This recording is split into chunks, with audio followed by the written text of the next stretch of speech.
what's my name? My real name is Anthony Scharschmidt, or Tony Scharschmidt. My DJ name, Butcher T. How'd you get that name? Wow. You know, every time somebody asks me that question, I go, wow. Well, actually, how I got the name? Actually, I got the name... It's a story now, I'm telling you now. Okay. Got the name by a friend of mine named Andrew Carr. He actually gave me that name, Butcher T. It started early, yeah, 79. He came into town. Actually, Andrew Carr is his uncle, which is Howard Stretch Carr. We started a radio program, a regular radio program. But anyways, other than that, I was working in a record store, and this is when I was introduced to him when he came into town from New York, Queens, New York. And he introduced me. He was telling me, "Oh, you heard about breaks, beats?" I said, "What's that, man?" He goes, "This is what they listen to in New York, beats. This is gonna be the thing." I said, "Oh." So he told me about certain beats and stuff like that, like Billy Squire and Pull Up to the Bumper, Grace Jones, different beats. Could be rock beats, whatever. Just a beat, like a drum beat of a break. And I said, okay. Came by my house. Actually, I had the records. Never really used them, not used them, but it's records that you would just play. Okay, just play it. Okay, boom, put it to the side. Something else. He said, no. Hold, listen to this part of the record. Okay, okay, got this beat. Okay, for instance, like it was a Billy Squire beat, the big beat. So, started the record. They went boom, da, a couple bars. Boom, da, boom, da, boom, da, boom. Now, after that, it goes into it gets rocky. So now, he said, no. How we do is before it gets to that beat, you have to have 2 records. Now, this time I only had 1 record.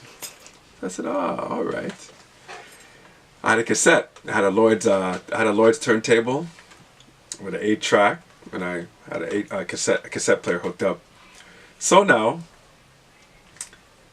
I would put the record now, start it. So I would play the big beat, the beat, boom, da, and then before it would go into the guitar part, I would pause it, like right on the down, on the boom. So I pause it. Then I start the record back again. So I would hold the record, and as soon as I let it go, I released the pause button on the cassette. Boom. So I extended the beat. So I would have the beat like that for a good bit. So I did it for a while, and then we came up to some other beats, whatever. And he said, "Man, you're a butcher." I said, "Ah." And then he said, "You should call yourself Butcher T." Because my nickname's Tony, so Butcher. Oh. Butcher T. Actually, the name that he really wanted to give me before, I don't tell much people, it was called Cutsanova. Because I was cutting, you know what I mean, doing the pause thing there. But anyways, we went with Butcher T. Sounds good.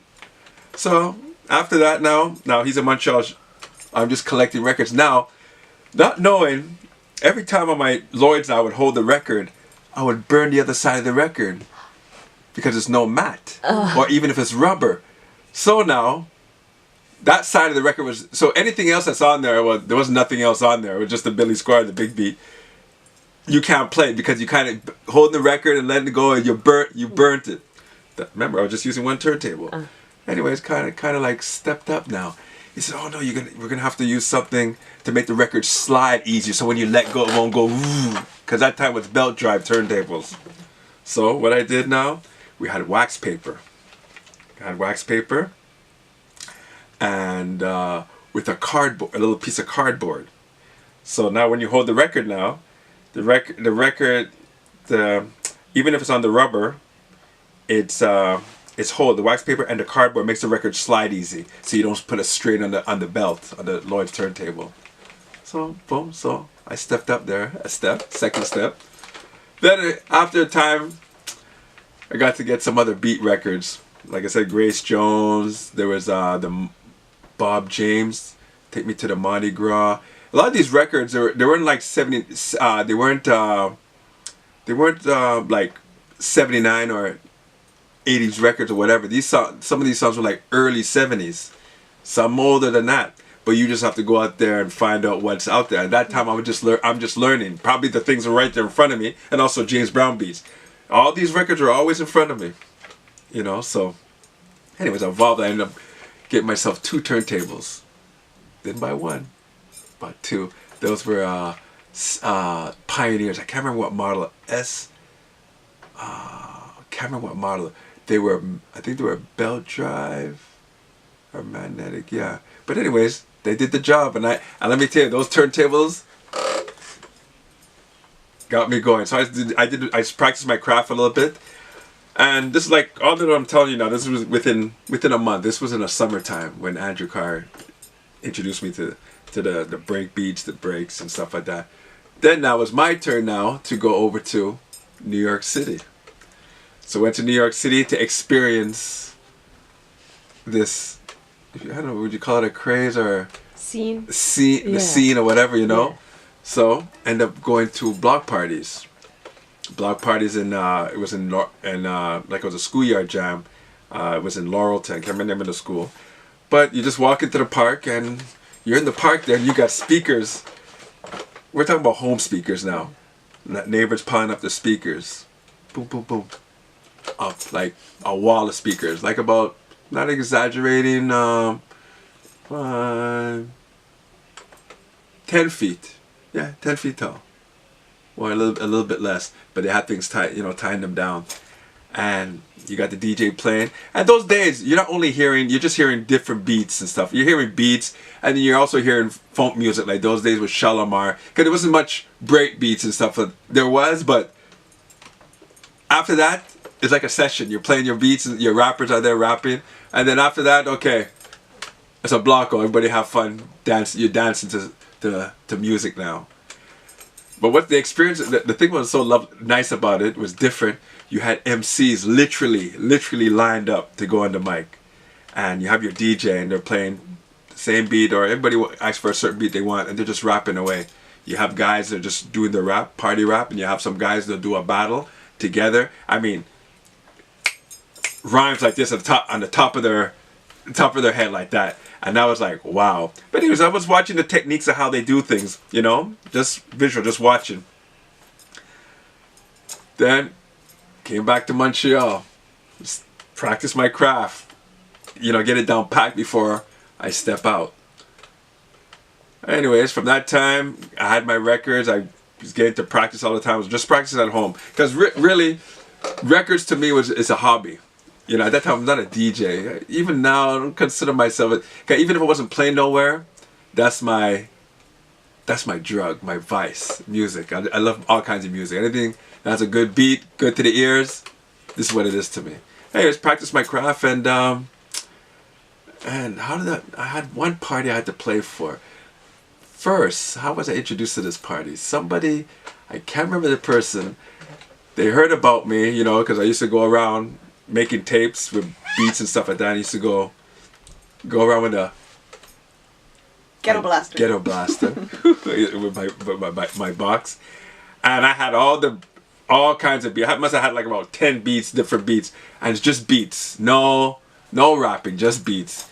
And it's the summertime, you know, you're going around, you know, guys want to pick up chicks or whatever, you know, play any music, or a group of you. Anyways, so a guy heard the music and, man, what's this? I said, well, just beats, man. You know, this is the thing in New York. And eventually, I don't know how it got this guy got to somebody else to say they're having a house party. Like I said, I never played out no party. It just came like that.